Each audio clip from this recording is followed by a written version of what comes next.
Dear Monster, as a child, you haunted my nights, lurking in the closet or under my bed with your razor-sharp claws and blood-stained fangs as you concocted a plan to devour me while I sleep. You were terrifying to me, so much so that many nights I often sought help from a parent or an older sibling to help assure me that you would not hurt me and you weren't even real. "No one is there," they would say to calm me. "You have nothing to worry about." But when it was dark, I made sure to keep my eyes closed.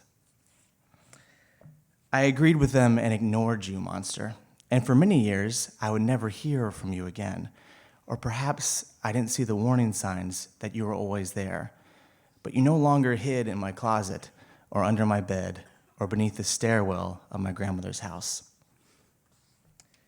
Instead, you implanted yourself deep inside my mind, controlling my thoughts and overpowering me with feelings of anxiety, doubt, fear, pain, and most unexpectedly, sadness.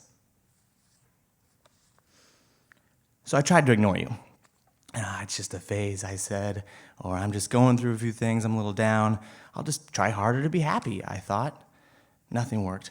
You were far too ingrained within me and far too powerful for simple solutions. And then as I started to hear voices in my head and started to see things that weren't actually there, dark thoughts began to enter my mind.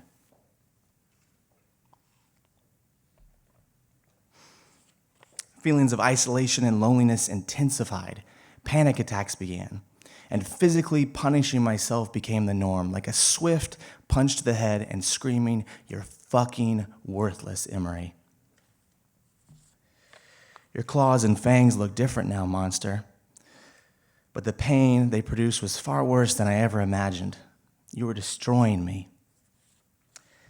And you almost defeated me. I couldn't bear the pain any longer, and I thought the world would be a better place without me.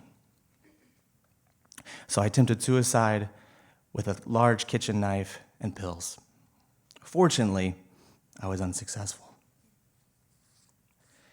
And for this, I'm thankful. Obviously, I'm thankful to be alive, but I'm also thankful for you, Monster.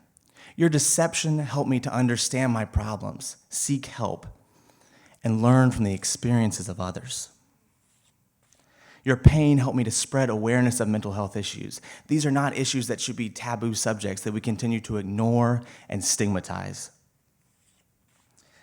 Your power helped me to understand that tens of millions of Americans, including Tennesseans, Memphians, and maybe even people in this room, struggle daily with mental health issues, including thoughts of suicide. Your destruction helped me to face the reality that death by suicide tops car deaths in the U.S. each year. And according to the Tennessee Suicide Prevention Network, in the year of 2013 alone in Tennessee, 1,017 people died by suicide. Your unwavering grip helped me to volunteer in the community and to continue to advocate for those who struggle. And you also guided me here tonight to encourage audience members to have these conversations, talk, listen, and ask questions of your family members, friends, and coworkers.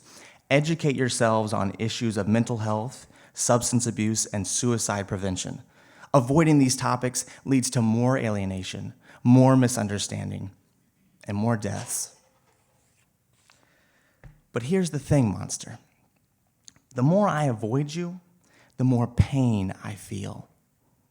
So I accept you and understand that you'll always be there in some capacity. But despite that, I will continue to move forward.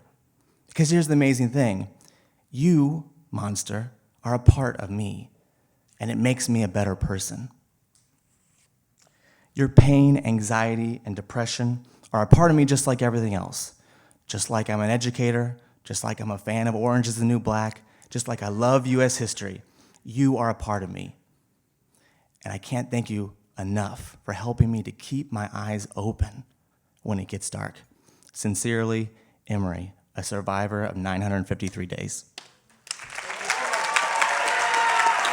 To break free.